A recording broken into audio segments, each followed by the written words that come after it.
right, and I think we are live. Hello. Hello. Hello there. NoCB, a grand strategy podcast for PDXCON Remixed 2021. If you don't know us, we do a weekly podcast on Twitch about all the latest grand strategy news. Tends to be fairly paradox heavy most of the time. I'm your host, Leanna, and you can see right here our amazing panel, including Enigmatic Rose 4, including Father Loris. Hello. And including Lord Lambert. Hello there. And yeah, every week we kind of break down dev diaries, announcements, trailers, things like that in the world of grand strategy. We'd love to have you every week if you're into that kind of thing. But this week, we're gonna get right after it because there were a couple pretty big announcements at the ceremonies earlier today. Most notably, Victoria3 confirmed, I guess. Finally. Yep. Yes. Yeah. Victoria3 confirmed is confirmed. Victoria3 confirmed is in fact confirmed. So Who we're knew going. the myth became reality. That is going to be what we're going to spend most of this episode talking about. Obviously, Crusader Kings, the Royal Court, also, cropping might be weird on this, was announced. And we'll be going over that dev diary and more of what we know about it on our show this Wednesday at our usual time. We'll give you all that info at the end of the show. But yeah, we really want to focus more on Victoria 3 this week. I think it's what we're all hyped for. Yeah. Oh yeah. But yeah, very briefly, Crusader Kings 3 is getting full 3D throne rooms. They're bringing back the inventory. You're going to be able to see swords on your character that are like cultural specific. And adding a new culture system with like modular cultural traits, hybrid cultures, all this cool stuff. We'll talk more about it on the next episode. Yeah. Yep. And they're reworking cultures. Yes. Which is going to be part of the free patch. So on our I think it was our second episode, was it? I think this was actually before the first episode. It might have been. We actually, each of us hosts came up with a prediction for when Victoria 3 would be announced. So this was way back in December of 2019. 17th of October 2020. Lambert guessed 20th of June 2021. I guessed the 7th of August 2021. And Loris guessed the 1st of January 2025. Playing the long game. Yeah, so Lambert was the closest. Lambert is our winner of the predict when they're going to announce Victoria 3 game. Yeah. I also, if you want to go to my Twitter, I do have quotes for if you want me to choose your lottery ticket numbers. that is there. It's like, if yeah. you so desire. It's like like you less will than be a month off. Yeah. Yeah. It'll be for the lottery numbers that happened a month ago. Yeah. I can help you out. It's good enough. It's good enough. Yeah, so Victoria 3 is announced. We got a dev diary from Martin about sort of the overall vision. Yeah, it's a game on its own, not an iteration on Victoria 2, although I'd say most of the best stuff from Victoria 2 came back. I mean, they're keeping pops, which we all know is the best thing. Proper pops. Not and just... we know how Lambert feels about pops. I do love me some pops. I think they've a lie. I think they've pretty much captured what everyone loves about Vicky, right? I mean, I don't think anyone plays Victoria to paint the map. I think everyone plays it to basically be a society gardener, and I think they've absolutely nailed that. That was such a strong line, is like tending the garden of your nation. That's such a perfect... It's like a perfect description of how I like to play grand strategy games in general. Yeah. Go tall, don't go wide. Wide is too easy. Yeah, of course. Well, I think it's also a bit of a hallmark of Wiz's design philosophy, because they had a similar sort of thing with Solaris, right? Right. Yeah. In his interview with Sana, he said that he wanted for you to be able to play the entire game without going to war once and still have a really good time playing the game. And if they nail that, if that is possible, totally down for that. That sounds great. Because it's something that like EU4 never quite got right. You know, like you can't really play EU4 and like hold your interest for the whole time frame without warfare. As much as I've tried to do it, and believe me, I've tried. Yeah, I've tried as well. The closest you can get is if you're doing like maybe Portugal and then you colonize for more land. Right. But you have to get more land somehow. It's a requirement in that game. Yeah, there's only a certain amount of fun you can have from like clicking development buttons. Yeah, and you know they're trying to add more stuff like that to like CK3 even with this upcoming expansion where you're going to be able to like hold court and get like missions from the various interested people in your nation. But if Victoria 3 is a game that's completely designed around that, I don't know. It's like when I saw Crusader Kings 3 for the first time, and when I saw Imperator for the first time, I was like I wasn't like down on it or anything, but I was like, yeah, right on. That's cool. Yeah. Can't wait to play it. Victoria 3, I'm just like out of my mind excited for. I'm a little opposite with that, just because I'm such a big Crusader Kings person. As soon as CK3 came up on the screen, I was like, yay! Vicky3, I was like, oh my god, it's actually real. Okay, I did not expect that, but okay. The Mad Lads actually went ahead and gone and done it. Like, the myth became reality. They killed the meme. They did. No, not exactly. Went. Yeah, there was a that's Reddit a different post, meme. Yeah, let me see if I can find that. No, it's the progression of the meme. The meme is evolving. It's a Pokemon. Yeah, where was the meme economy is a volatile thing. No meme can stay on top forever. And that's why it has to be a Pokemon. It has to evolve. There was a Reddit post just right after the announcement. Do you think we'll get Victoria 4 soon? From Tackyoff. It's been a whole 5 minutes since the V3 announcement. I'm just starting to worry that they've abandoned the series. Actually love it. Yeah, so the meme is not dead. But yeah, it's not a war game or about map painting. Like that's all you have to do. Like you don't even have to buy me dinner at that point. Like that's just that's exactly what I want a grand strategy game where I can just focus internally, not have to go to war unless I really want to, and still powerful and have a lot of fun. Right. On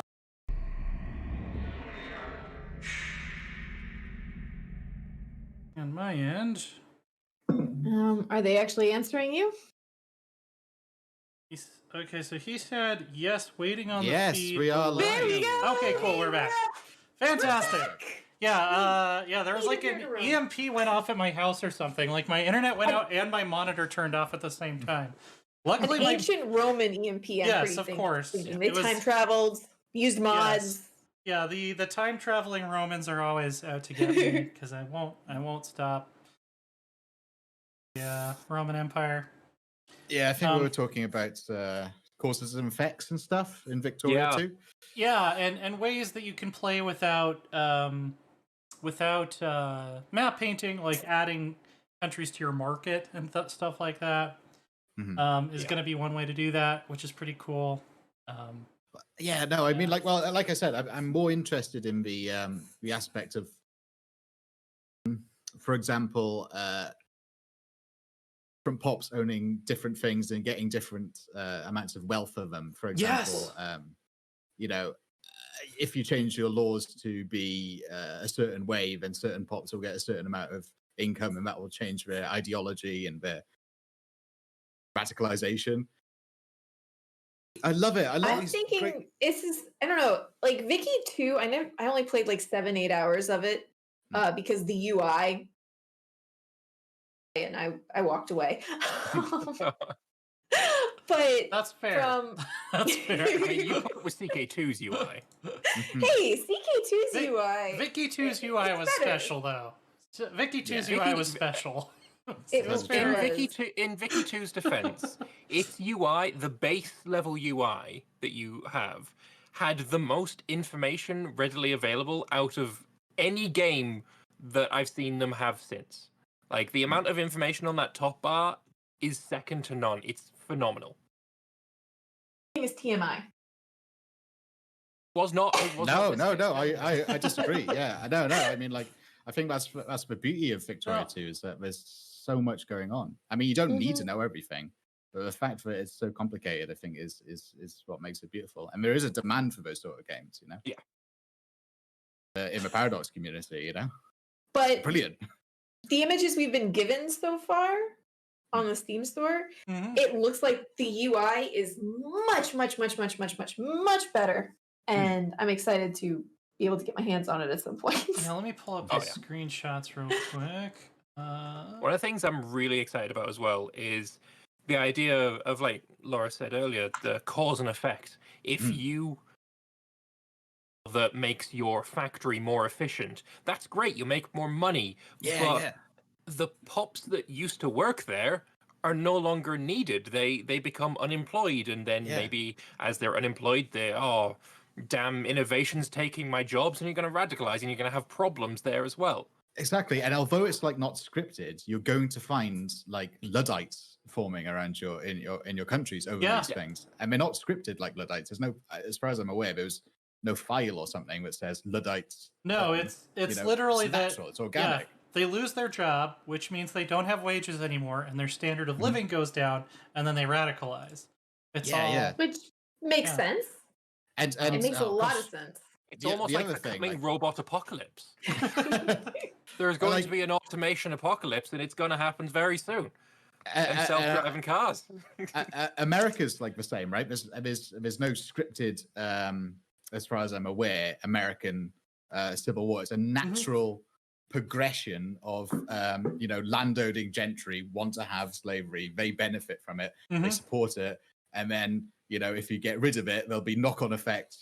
Maybe there'll even be knock-on effects for the local workers because they get a lot of extra workforce, and maybe the demand for jobs will change. There'll be great, big, huge economic waves, some of which you won't be able to predict, and you'll have to just go with the flow, and merge your nation along. And I love that sort of gameplay. It's which also means so fantastic. Every time you play like the US, you're going to have a different story.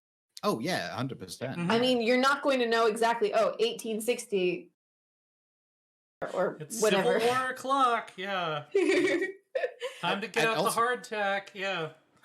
And also, since the economy is so connected in Victoria, say if China has a terrible time, or if it even industrializes very quickly, or maybe a lot of farmers are not very productive, then maybe certain goods are not being produced, which will have a knock-on effect on your population, or access to a certain Chinese market is not available, so you can't get those goods. It'll change how your pops work. Depends who will radicalize. It's amazing. I also everything has a knock-on effect. So makes me excited for multiplayer. Yes, definitely. Well, I also love that they're every PDS game to some degree that includes China on the map has tried to figure out how to solve this problem of that on paper, in a simplified video game sense, China just looks like they should be able to kill everybody. Yes, that's right. And in Victoria 3, I think that they are hitting closest to the actual answer to that question of any game I've seen, and it's that your bureaucratic cost goes up based on the number of I think they call them integrated pops in integrated states, incorporated states. You start out day one with all of these incorporated states that have people in them. So even without adding education and healthcare, just to get basic taxation up and running, you need to have so much bureaucracy that it's how are you going to expand? In red tape. Yeah, and it also reflects if in one of the screenshots it shows that bureaucrats, scholars for the Qing dynasty hold huge amounts of influence, which makes sense because they did, and they had a huge Byzantine bureaucracy set up in the Qing dynasty. So there's obstacles from that point of view, and also there's political obstacles where you have this huge, political faction, which I imagine is pretty okay with the status quo, right? Probably, yeah, probably, yeah. So yeah, I think this is probably going to be the best China simulator we've ever gotten from Paradox. And it's not even Sengoku 2. No. I'm sorry for everybody who took us seriously when we said Sengoku 2 was going to be this weekend, or those of you who are March of the Eagles too. Yeah, or March those of the Eagles remastered. Those of you who Oh, are sorry. Still March of the Eagles remastered. Right. Remasters are all the rage nowadays. Those of you who are really unironically hoping I was serious about the Gettysburg Armored Warfare to Cities Skylines save game converter, really sorry about that one. Yeah. So the other thing that makes me really happy is you're gonna actually be able to have like functional socialism where like the workers own the factories and the workers actually get the dividends from the factories, which is technically how socialism's supposed to work. It's not supposed to be when the government does things that's socialist, and the more things the government does, equals more the more socialist it is. Well, that's also modeled too, right? I mean, but you can do that well, and you don't have to be communist, because there are there are a lot of statist command economies throughout history that didn't want anything to do with communism. Oh, I'm very interested to see, like, you know, how Japan's going to do that, because the Zaibatsu, you know, the Zaibatsu, it's hard to say if it was state controlled or not, but I mean, it was certainly very integrated. Yeah, but, you know, like, or if any of you played Suzerain, which came out recently, which I would highly recommend to people who like Paradox games, even though it's more of a narrative game. Tarquin Sol, the Soulists in Suzerain are very much a non-socialist command economy ideology. So yeah. So what about culture groups and stuff? What did you? They're getting rid of culture groups. Yeah, and so changing how they work. This wasn't something they showed us directly. Martin just kind of talked about this a little bit in an interview that I had with him. But apparently cultures are going to be composed of multiple traits now, and like some of the ones he gave examples of were like heritage and linguistics. The way he described it to me is that like society, like, you know, it's led by, you know, white European descended Americans. If an English person moves there, they're going to face very little discrimination from the US's discrimination laws, because they are European, which white Americans also have that European heritage trait, and they speak English, so they also share a linguistic heritage trait. So they can blend in very easily. A Hungarian would still have European heritage, but they don't have that English linguistic trait, so they would face more discrimination than someone from England would. And then if you're from, you know, Africa or Asia, you will face even more discrimination.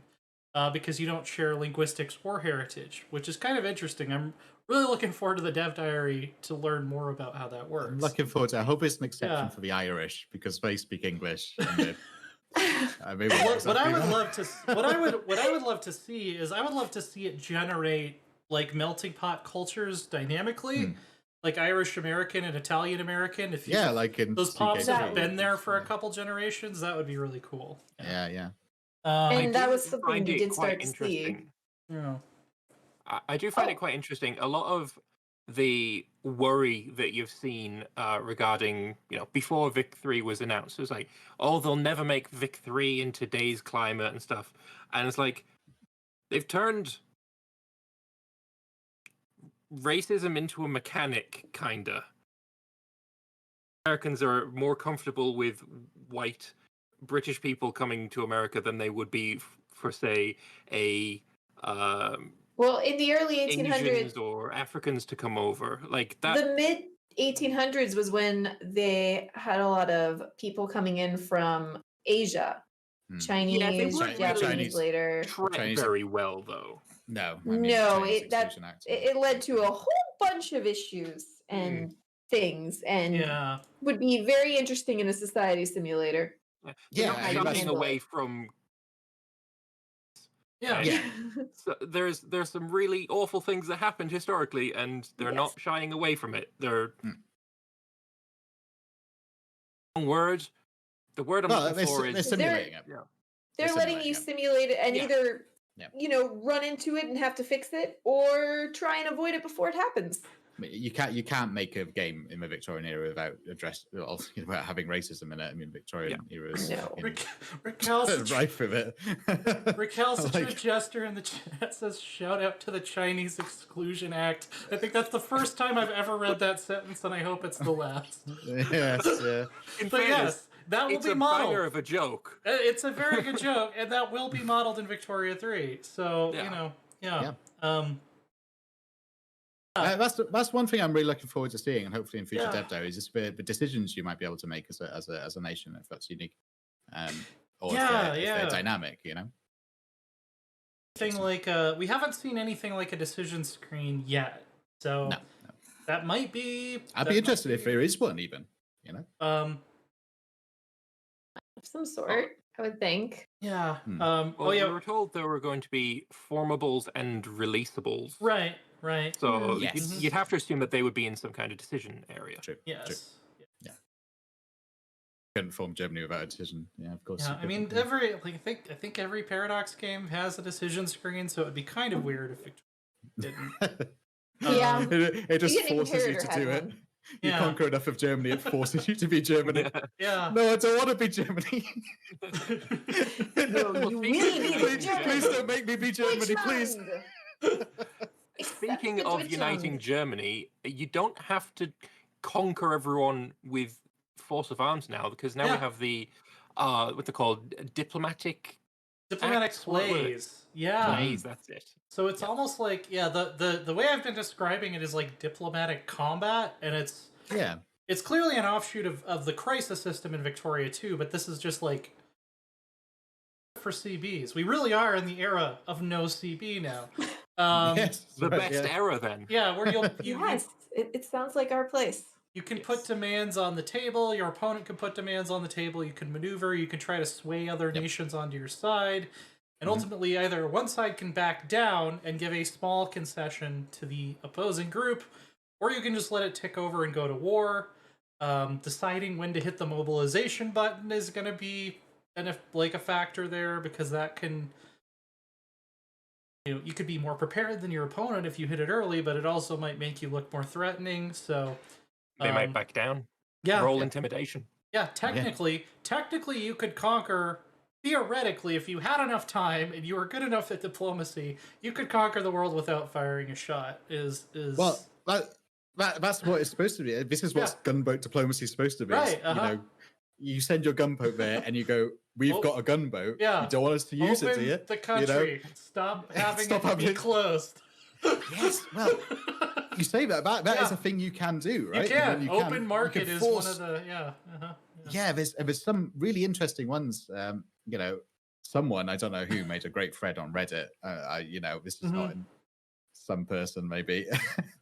It's Liana. Go check out her Reddit thread. It's really good. I have a 6,000 word Reddit thread that was basically me listening back to my interview with Martin and writing down everything that I could possibly extract out of it. So, it's very good. So there's a few great things of it. You can open get trade ports, which allows you access to markets. Yeah, amazing, right? So people, you know, especially coming back to China, steal Shanghai and you get access to the Chinese market, which is a big market, you know? Yeah, great. And you don't have open people's borders. Yeah, you don't have to spend a bunch of bureaucracy setting up a colonial state in China. You can just be like, I want this one province, and then we're going to come here and we're going to buy your shit and we're going to sell our stuff, and that's how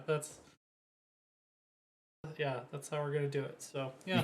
You can also force people to abandon slavery, which was like the pretext for a lot of British conquests. You know, we did a lot of pretext. It was doing good for non-good reasons. There were also good reasons. Let's be fair. We did spend an extortionate amount of money on the West Africa squadron. The people who are alive in Britain today who have paid taxes in the 90s were paying off the debt of that. So, I mean... But, you know, it could be interesting because obviously if you end slavery, I mean, this was another pretext where the British did it, right?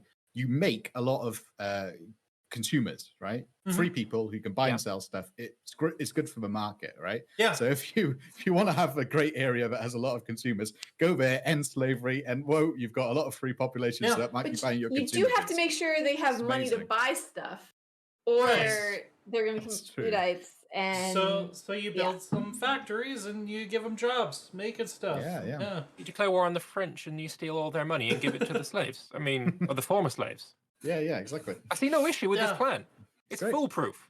I mean, my favorite strategy in Victoria 2, which I've been assured you could still do this in Victoria 3, was to just make an absurd number of bullet factories, and then you don't go to war, you just foment conflicts elsewhere, and then suddenly, everybody needs a whole bunch of bullets. Oh, well, guess what I got? So I got a giant sack of bullets. Exactly.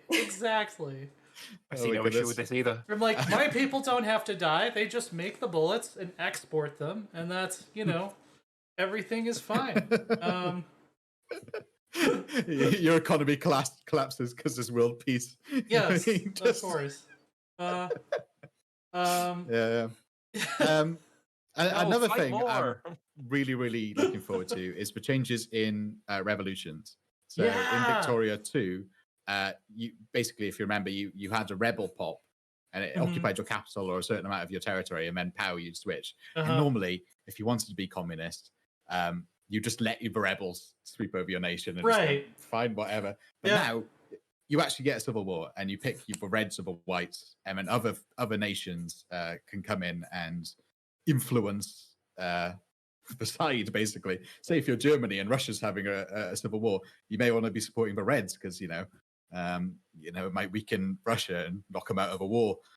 There's no historical precedent there at all, but or you just don't want someone with a different ideology on your border, and because socialism and egalitarianism and anarchism and all these ideas will spread from country to country, and there goes your monarchy. And if they reach 100% within your country, all of a sudden, poor people are going to decide that they deserve a higher standard of living, and if you can't provide that to them, they're going to turn into radicals, and then you might start getting leaders of your interest groups who have the socialist trait.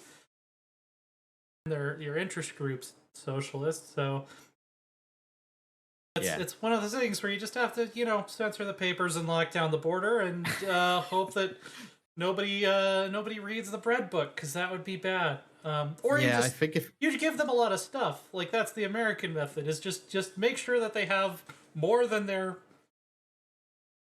needs met, and they'll stay pretty happy, which is historically accurate.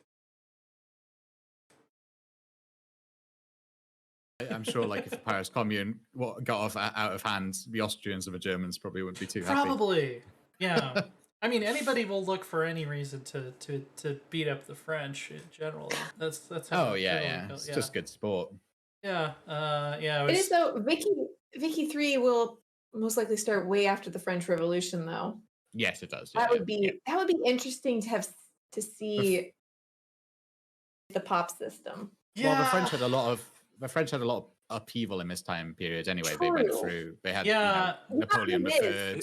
You can reenact Les Mis. French heresy and commune revolt. Yeah, it's actually very difficult for EU4 to model, but like the process of the French Revolution, I think a game like Victoria could model that a lot better. But hey, maybe EU5 will end up taking some cues or from Victoria. March the Eagles remastered. Yeah, it's coming. It's coming. It's definitely coming. Believe me. Do you really want a remastered, or do you want March the Eagles 2? I mean, I'd prefer 2, but like it's the era of the remaster. See, I would rather they just build March of the Eagles 2 into EU5. Like the late game is just March of the Eagles 2.